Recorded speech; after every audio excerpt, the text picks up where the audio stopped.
this meeting to order. And first of all, I would like to acknowledge the presence of my colleagues. Napakasipag, talagang very supportive. Sa lahat yata ng public hearing dito, palagi nandun siya present. Senator Robin Hood Padilla, and I salute you for doing that. Nag-iisa ka lang na ganyan. Nag-iisa no? Talagang gano'n, with two senators present, I declare the presence of a quorum. I would like to acknowledge the presence of our colleagues from the House of Representatives, Congressman Madrona, at salamat po sa pagdalo sa umagang ito. Alam naman natin na ang kanya-kanya nating ginagampanan na papel, lalo na para sa ating mga constituents, pero isa lang ang ating layunin, ang mahatiran sila ng sagana at damang serbisyo publiko. We have three major items in our agenda today. First is the consideration of bills on road conversion. Noon pa man po, alam nyo naman na supporter ako lagi ng mga road conversion bills.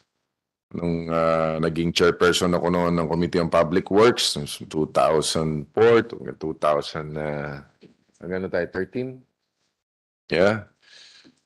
Marami tayong naipasang mga panukala na katulad nito. And we believe that in converting these roads, we are assisting our local governments in their road progress, road to progress.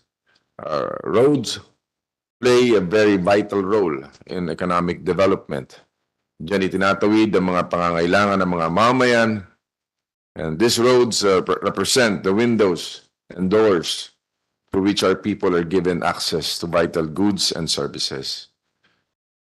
Second major item in our agenda is the creation of district engineering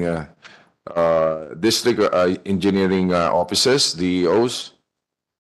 In addition, there is also a bill on just renumbering the already existing DEOs. The importance of creating DEOs lies in the provision of the services of these officers to the local government units. Nilalapit lamang natin ang mga serbisyo ng ating sa ating mga kababayan. Sa pagdami din ng mga DEOs, naniniwala tayong higit na magiging epektibo ang serbisyo.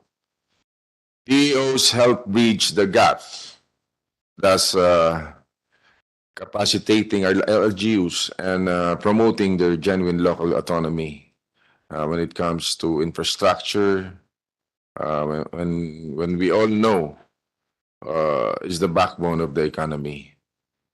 The third and last major item in our agenda are bills on renaming of roads and bridges. Ang ating pong ginagawang pagbibigay ng bagong pangalan sa mga kalsada at tulay na ito ay isang mumunting pagtanaw natin ng utang na loob sa mga nag-aambag sa ating kasaysayan.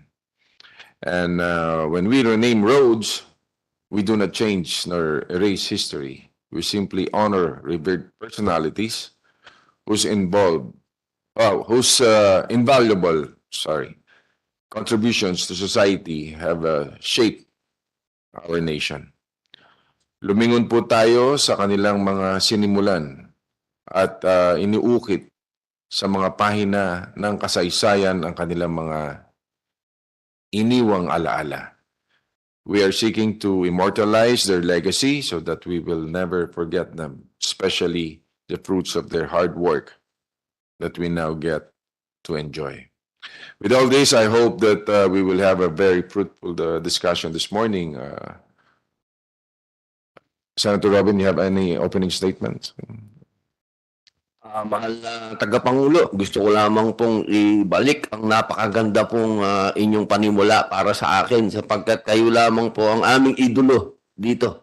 Yun lamang po at napakaganda po ng inyong sinabi, mahal na tagapangulo, na talaga pong dapat nating alalahanin kung ano man po yung mga naitanim na magaganda at na halimbawa ng mga nauna sa atin. Yun lamang po. Maraming salamat po, mahal na idolo. Thank you very much, Senator Robin. And Congressman Chatto, kamusta po? Parehong mga batikan ng mga kaibigan from Congress. Anyway, may I ask the Committee Secretary Gina De Lomes to acknowledge the resource persons present today? Gina?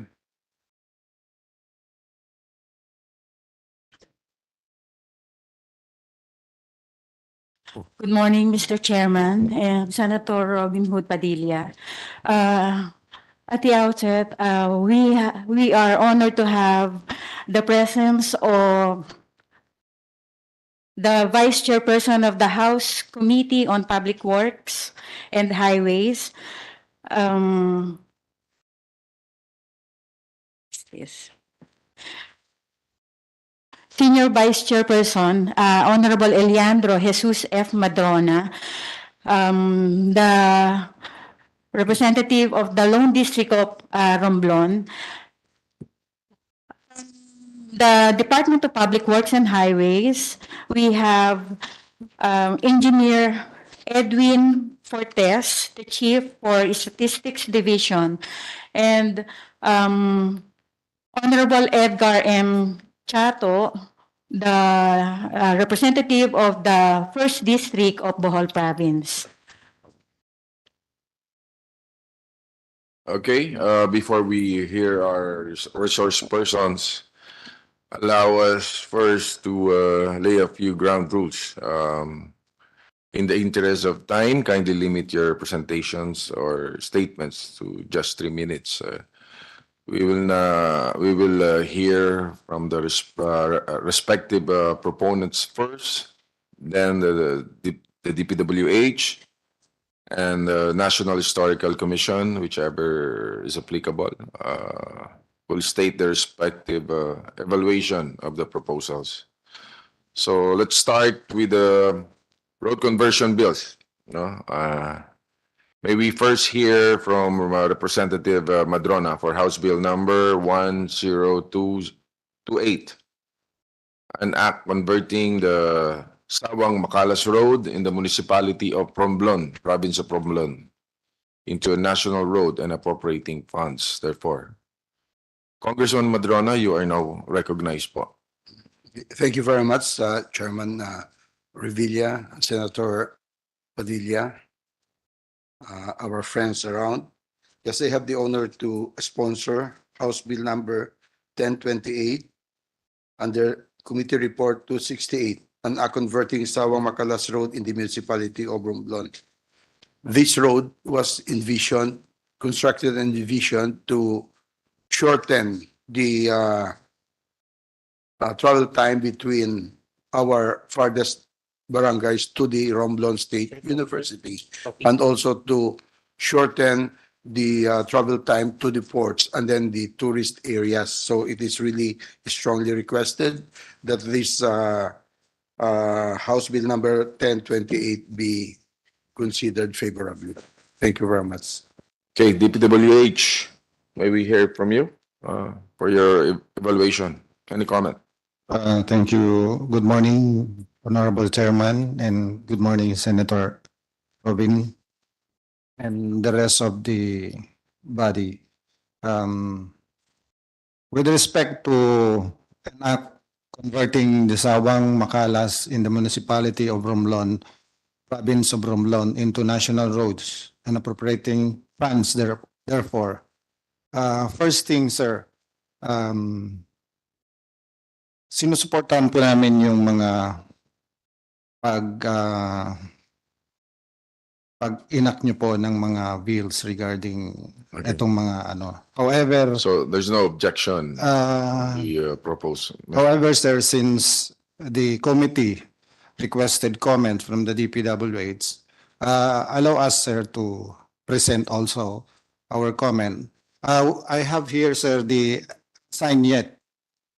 unsigned letter addressed to the Honorable Chairman Okay. Unsigned. Unsigned. Yes, sir. To be signed yet by May the secretary, unsigned. sir. Hindi pa, sir, na pirmahan, sir, ni secretary. Ni Secretary. Pero wala naman siyang negative response. Hanggang kay Yusek Cabral pa lang po. Siguro nasa office niya I don't ngayon. see any problem there. Yes, sir. I've said, Just submit it to the Secretary. Though, ang ano namin, sir, is for comment lang po ng aming criteria.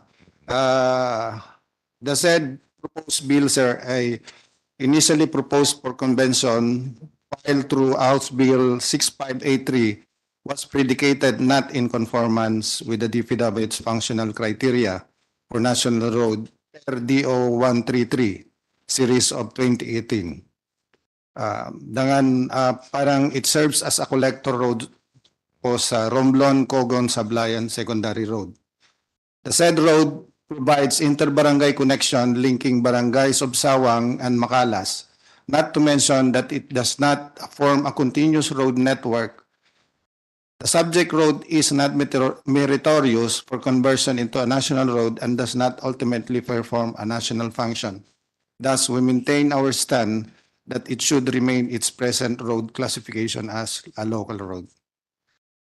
So, yun po yung comment po. Base po sa ating criteria. Base sa criteria. Na hindi Still, anyway, pinapag- it's up to the committee if we're going to give it or not. Yes, sir. That's right. Yes, sir. As I have said, Okay. sir.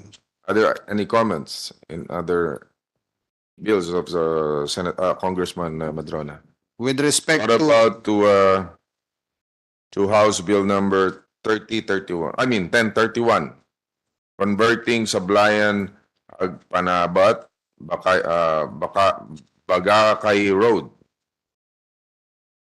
with respect, section of Romblon Circumferential Road into a national road and appropriating funds therefore.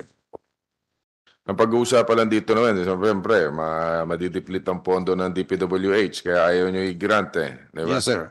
With Pero kung kailangan naman ng lalawigan, why not? yes, sir. Di unti-untiin natin, di ba? Yes, sir. So what's your comment? With respect to the Sablayan Agpanabat Bakay Road, a provincial section of the Romblon Circumferential Road into National Road and appropriating funds therefore. This road, sir, is in conformance with our DPW's functional criteria, sir. Specifically, directly connects tourist service centers to the existing national road, secondary road, sir. Okay.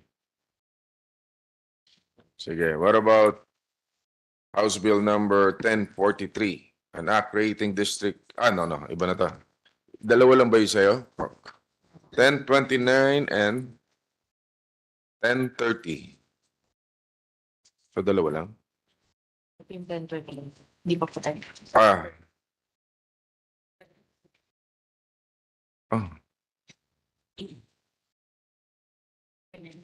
Okay na yun, okay na. 10:38 pa lang po. 10, what about the 1029? Tsaka 1030. Thank you, sir. Same. With respect to 1029, sir, anak converting the roads stretching from Barangay Tugis, Municipality of Cojuangco, to Barangay Tugdan, Municipality of Alcantara, all in the province of Romblon.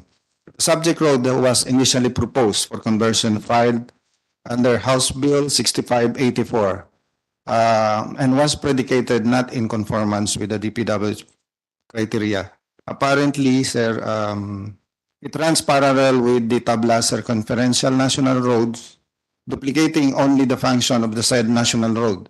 Moreover, the subject road only serves as a collector road of the Tabla Circumferential Road and not meritorious for conversion into national road, sir. Okay. What about, ano pa? 1030.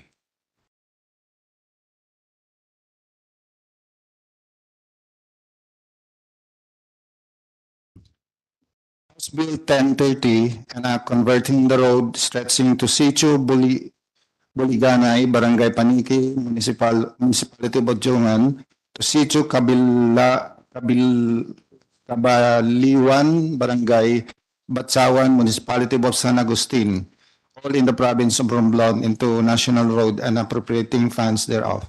The subject road was initially proposed also for conversion file to House Bill 6581 and was also predicated not in conformance with the DPWH functional classification criteria. The subject road only duplicates the function on the Alpagoha, Marigondon, Binuog Road. Not to mention that it provides inter-barangay connection only to barangays Buliganay, Kabaliwan, and Batsawan, affirming that its function is for locally lang, sir. Is that a fifth class municipality? Yung ano po yung Ojongan is third class. Third San class. Agustin is fourth class. fourth class municipalities? Yes. Okay, what else? No more comment. Thank you very much, Congressman Mr. Pedroy. Chairman. With due deference to the comments of the DPWH, I would remember that even in the last Congress, in this august body, the Committee on Public Works already made a decision, especially as regards all of this DEO, because if we just follow the DEOs, and at that time, we already requested them to review it, no? Even in the creation of the engineering districts, because a lot of requests from the district representatives apparently do not jive with their DEOs. I don't know for whatever reason, but to be frank about it, with all due respect to their findings, the Committee on Public Works went to my province last month, and then how do you call that? They visited all of this, and then their recommendations of the site inspection report of the Public Works is here, if I may submit this to the committee. And apparently, the findings of the site inspection report of our Public Works is that they are very, very much, how do you call that? They are very, very needed to be converted, because like, for example, what they're saying, like the Bakawan to Macalas only serves to, before that was created or constructed, it took an hour and a half to 2 hours to go from the east to the west using the current roads. Right now, it only takes us 30 minutes, shortening all the travel times. And of course, not considering too the development that had been introduced by these roads to the upper sections of our province, no? Para nilapit natin yung mga kalsada sa where it has to be. And probably, if the DPWH would just look into it more seriously, they will see that even at night, a lot of vehicles are already passing there, meaning to say it's really very useful. Okay. And all of these roads that this representation proposed are really proposals based on the needs and needs of our people. Okay. So it is, again, with all due respect to the comments, because it was this was incidentally, Mr. Chair, past last Congress when I was chairman of also of the Public Works. Right. And then it has been the policy of the Public Works Committee, while requesting for the comments of the DPWH, that is still the decision of the district representative has to be given due course. That's because right. even in their comments, they say that they will respect whatever is the decision of the honorable congressman. Mr. Chair. Nothing to worry, Congressman. Meron kang Thank you. dalawang kakamping bagyo na nandito. Thank you very much. Nandito si Senator Robin Hood. And will take care of your district. Okay, let's proceed to our next item. Wala na conversion. No more. Okay, we are now with the road. We're done with the road conversion. Let us move on to the district engineering districts, the DEOs, bills. No, may we hear from nandito ba si Congressman Valmayor Jr.? Mr. Chair, Yes. Yes, with your kind permission, can you allow me to Yes, sige sponsor po. all of these bills Sige po. on? For the House Bill number 1043 yes. and not creating district engineering office for the first legislative district of the province of Negros Negros Occidental and appropriating also, funds. if I may, also Okay. the House Bill number 20701, establishing the District Engineering Office of the Second Legislative District of Southern Leyte and appropriating funds therefore. And also of House Bill number 2296, and establishing the Department of Public Works and Highways Second Engineering District in the Zamboanga City. And House Bill number 5987. And of course, the House Bill number 468, renumbering the Cebu first, second, and fourth district engineering offices to conform and correspond respectively with the numbering of the legislative districts in the province of Cebu. With the permission of the Honorable Chair, may I move that we adopt the sponsorship speeches of the explanatory note of the respective bills as the sponsorship We will speech. adopt. Thank you. And for the record, it is also to be noted that especially with as regards the creation of the legislative districts, also the most of the comments of the DPWHs are again, they are not in conformance with their how do you call that, department order on the creation. On the creation of the new So, district. if I will remember, in the deliberation in the House of Representatives, it was the decision of the Honorable Committee on Public Works therein that the decision and then the decision of the legislative congressmen will be respected because they are the best people to evaluate the importance of the creation of additional legislative district. So with that, Mr. Chair, I earnestly request favorable consideration of these House bills. Thank you very much. Thank you, Congressman Mandrana. Okay, may we hear from the DPWH for their evaluation? Magandang umaga uli, sir. For the DEOs? Yes. Sir. For the DEOs, gusto ko lang po sanang linawin yung sinabi po ni Congressman Madrona po na sabi niya ay negative po yung with regards to DEOs. Actually po, almost all positive po itong House Bill 1043, 7234. May I know the justification bakit nyo ino-oppose yun? Hindi naman po namin sinopose po, sir. Actually po, ito pong DEO creation po ay sang-ayon po ang DPWH. Kasi Sa ngayon, okay. pumasa po sa mga requirements. Apo, yung Negros, apo, and then yung mga doon sa renumbering po ng sa Cebu po para maisaayos po yung 7234 para maisaayos yung mga numbering. And then sang-ayon din po ang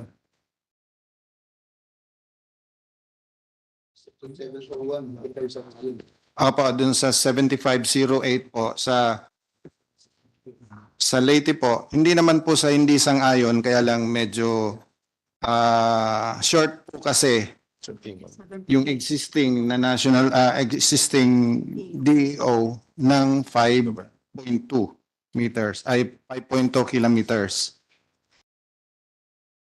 Now on the 75, 77 para po yung magkaroon ng DEO sa Zamboanga City po ay sang-ayon po ang DPWH. Okay. Yeah, we'll take note of that. And now we recognize the presence of Tingog Party List Representative Kong Jude Acidre. And for the senior historic, Christine Tolunuan. for the history research. So, ano na tayo? Mm-mm. Okay. 7, ano ba yun sa kay Tingog dito? Anong ano sila? 7508 po. 7. Ayun, this one. 75.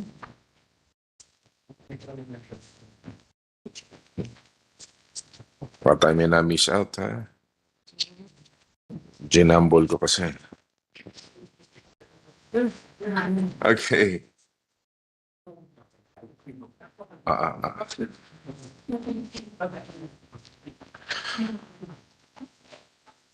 Okay, for our last road conversion bill, authored by Speaker of the House, Representative Martin Romualdez, and Representative Bieda, House Bill Number 7508, an act creating a district engineering office in the 2nd Legislative District of the Province of Southern Leyte and appropriating funds therefore. Siguro pakinggan natin si Congressman Acidre from Party List, Tingog Party List. Congressman, you are now recognized. Might want to say something about it. Mr. Chair. Thank you, Mr. Chair. It's my honor to sponsor on behalf of the Senate, before the Senate, House Bill 7508, an act creating the District Engineering Office in the 2nd Legislative District of Southern Leyte, and appropriating funds therefore. This bill is basically an implementation of the creation of the new legislative district. And the authors believe that by creating a separate engineering district in the newly created 2nd legislative district, we will be able to effectively implement. So it is a newly created Yes, district. it's a new district. Kailangan talaga na. Yeah. Okay. And we hope that the Senate would concur with the passage of this bill. Okay, thank you, Congressman Sidre. Any comment? Congressman Yap, I would like to recognize District Representative Southern Leyte, Congressman Coco Yap. Congressman, you want to say something? Hi, good morning everyone, to all colleagues and resource persons here. I adhere with the proposal, the sponsoring of the bill of Honorable Jude Acidre. Thank you, Mr. Chair. Okay. So you're also in support of the measure. Okay. Mr. Chair, Mr. Chair, Yes. may I interject? I just got an information, by the way, that the comments of the DPWH has already been signed by Secretary. By Secretary. Ano. Okay. Yes, Ayun no. pala. Yes, for purposes So- of record. So all meritorious. So okay, we now recognize the presence of Representative Salimbangon of the 4th District of Cebu. Hello, ma'am. How are you? Ma'am Janice Salimbangon. May gusto po kayong sabihin? Bagay, wala na po. Chair, I'm in support with the bill of Kong Acidre. Okay. Thank you, ma'am. So, okay. Okay, for the final major item in our agenda in today's hearing, let us consider our renaming bills. First, let us hear from Representative Edgar Chatto for House Bill Number 606, an act renaming the Bohol Island Circumferential Road, which commences in Barangay Poblacion 3 towards the north of the city of Tagbilaran and returns to Barangay Poblacion 3 from the eastern side of the city of Tagbilaran in the province of Cebu. Of Bohol. I'm sorry. As the President Carlos P. Garcia Circumferential Road. Naisip ko kasi si Congresswoman Salimbangon Cebu. Okay, Congressman Chatto, you are recognized. Alam ko, ako pa yung nag-approve nito ng circumferential niyo dyan eh. Yeah, right, Mr. Chair. Kaya na-convert din natin yan. Kaya ang laking bagay, di ba? Yes. Thank you very much, Okay, Mr. Chris. Chair, Senator Bong Revilla, and of course, Senator Robin Padilla. Thank you for having us here to present sponsor rather House Bill 606, which is the renaming of the Bohol Island Circumferential Road into President Carlos P. Garcia Circumferential Road. President Garcia was the 8th president of the Republic, and to date, he's the only Boholano also has become president, with a lot of inspiration and also given to the younger generation of the province.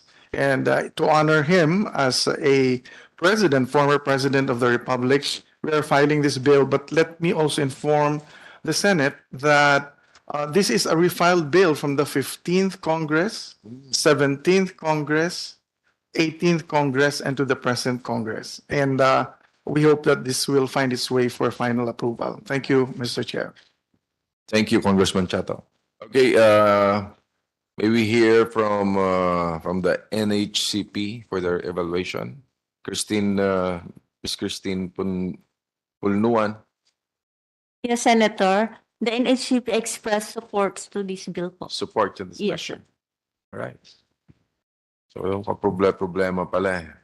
So, thank you, NHCP. Let us move on to our next bill.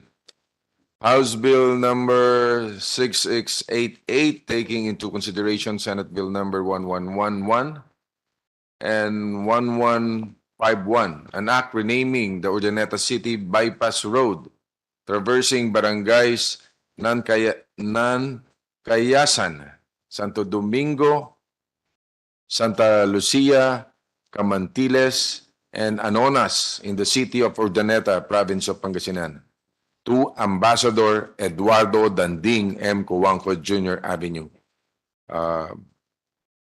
Let us hear from Congressman Madrona again for this proposal. Yes, sir. Thank you very much, Mr. Chair. Yes, I have the honor to sponsor in behalf of Congressman Ramon Greco Jr.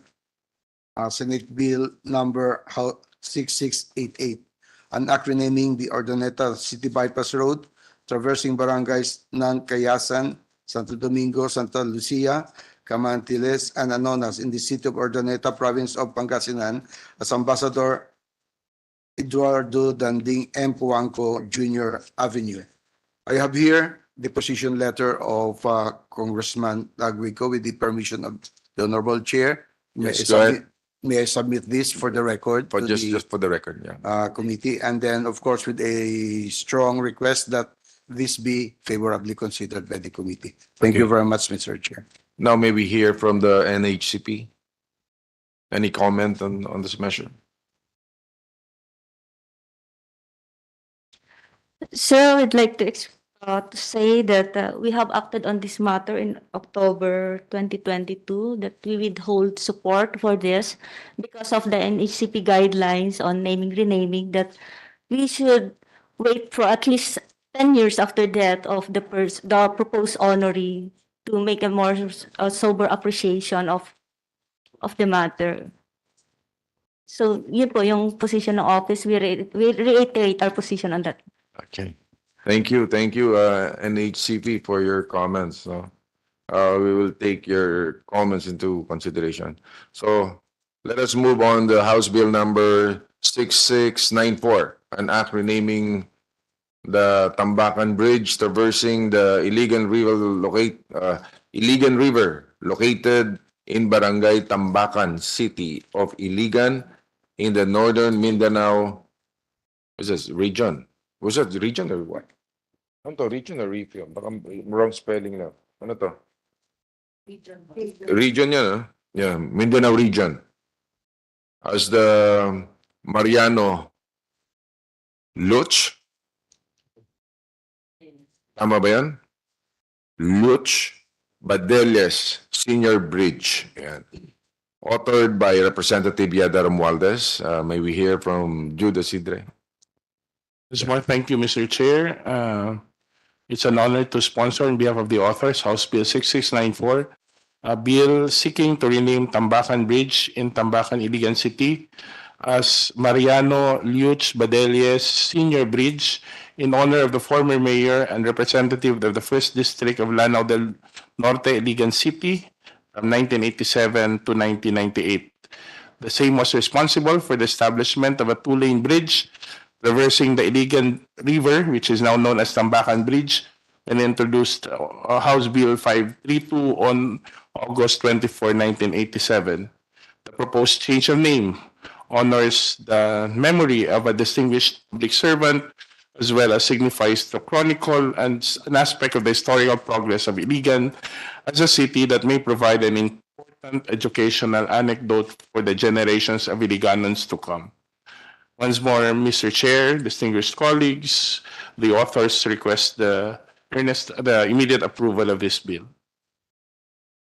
Okay, NHCP, any comments, please? Sir, we have expressed our support already about this in our letter dated February 2021, 17. Okay, so thank you, NHCP, for your comments. And okay, another road naming bill for consideration is House Bill number 7126, an act naming the national highway stretching from Barangay San Juan Bautista, traversing through barangays Agongtong, Abukayan, what was this? Hiwakloy? Tama ba yung pronunciation yan?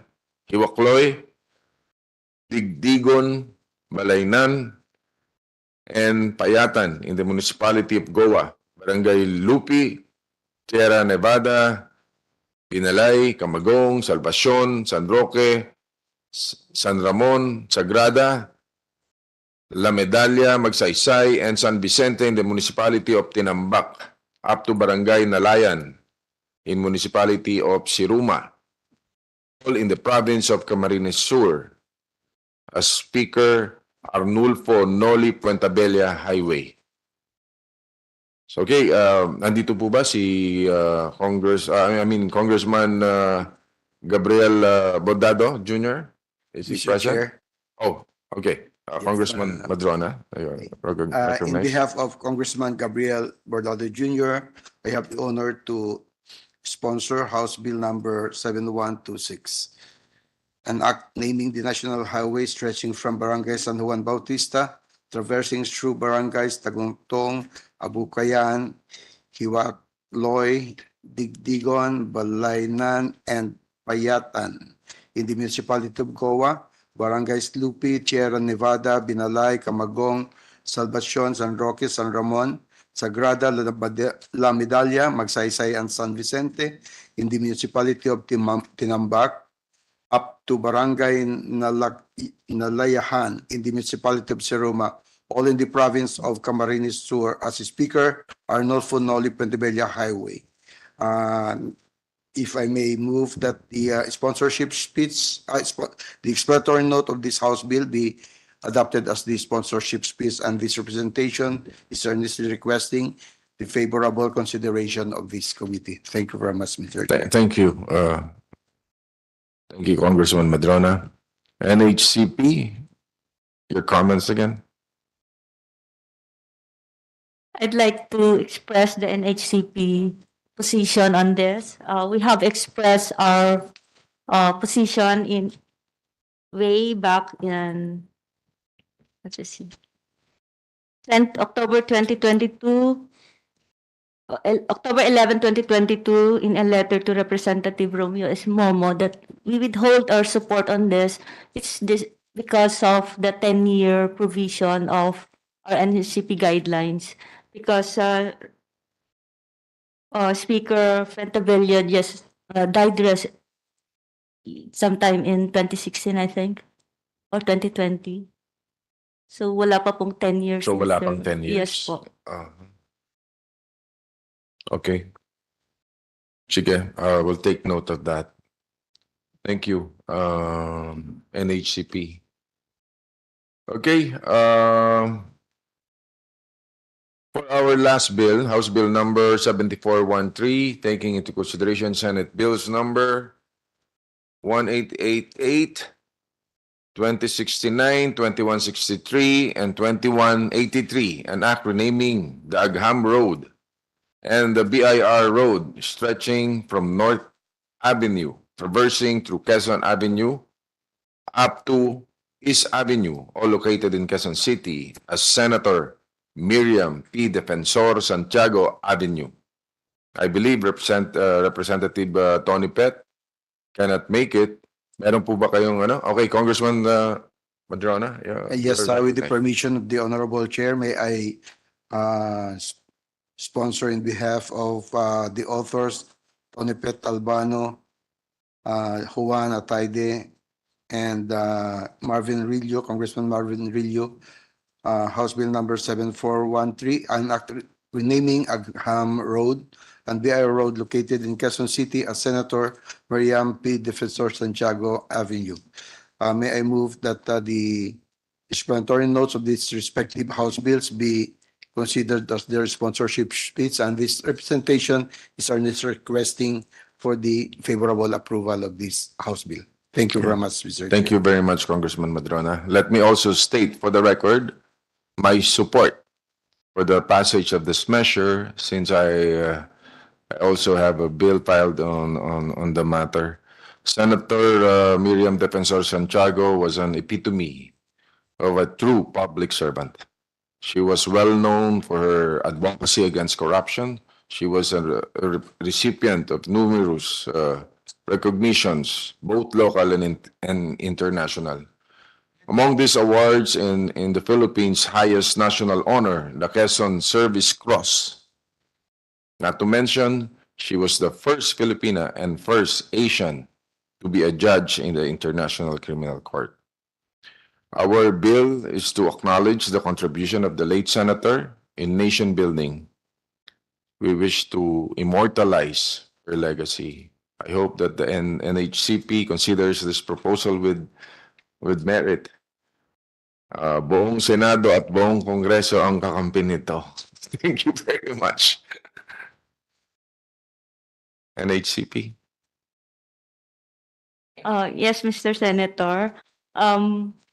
We have considered that, but there's one thing aside from the 10-year provision period of our guidelines.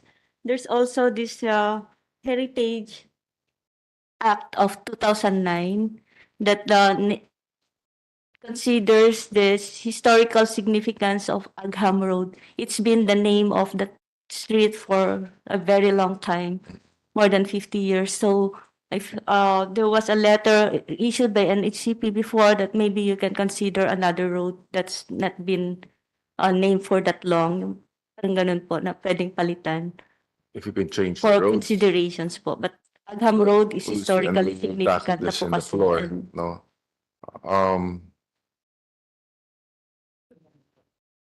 Sige, we will talk about it, no? yun Take naman. note of that. But if ever, pwede natin ilipat ang Agham. Ibang road po siguro. But anyway, okay, ano pa ba? Saan nanggaling yan 10-year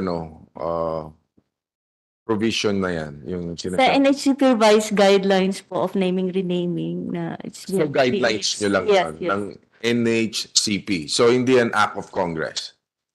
Hindi. They're kind of attached So, in pwede users natin sa local palitan yan. government code Yeah, of okay. 1991. Wala na tayo pinag-usapan doon. So thank you very much. Okay, Senator Padilla. Po,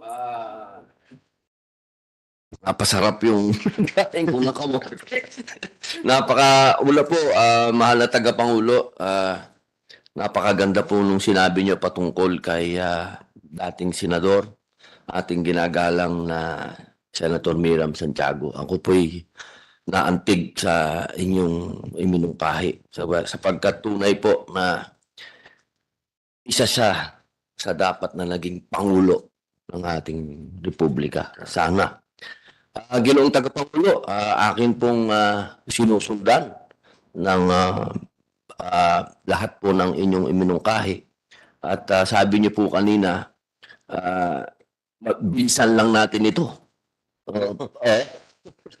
Talagay ko po, Exacto.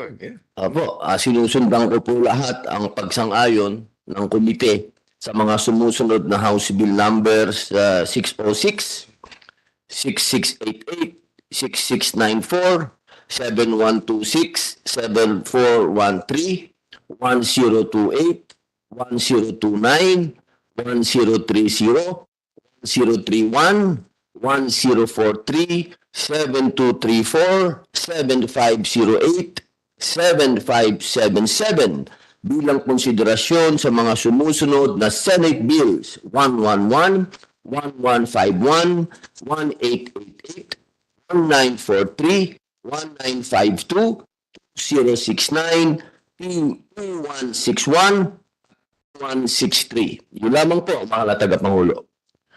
Okay, there is a motion to approve the aforementioned bills, the omnibus approval. Is there any objection? Hearing none, the motion is hereby approved.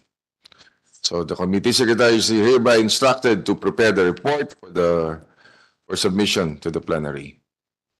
So wala na po tayong itatakel, so po pwede na po tayong umuwi. Or Mr. Chair, thank you. Yes, Congressman Madrona. yeah, in behalf of the House of Representatives, our respective legislative congressmen here present and the authors who were not around may express our thanks and appreciation for the very, very fast and effective approval of our House bills. Maraming salamat po. Thank you very much, Congressman Madrona, Congressman Chatto, Congressman Acidre, Congressman Yap, Congresswoman Salimbangon, and of course, the NHCP. Thank you very much po. Sa DPWH, sa inyo lahat, maraming salamat. Our hearing is now adjourned. Thank you. Our meeting is adjourned.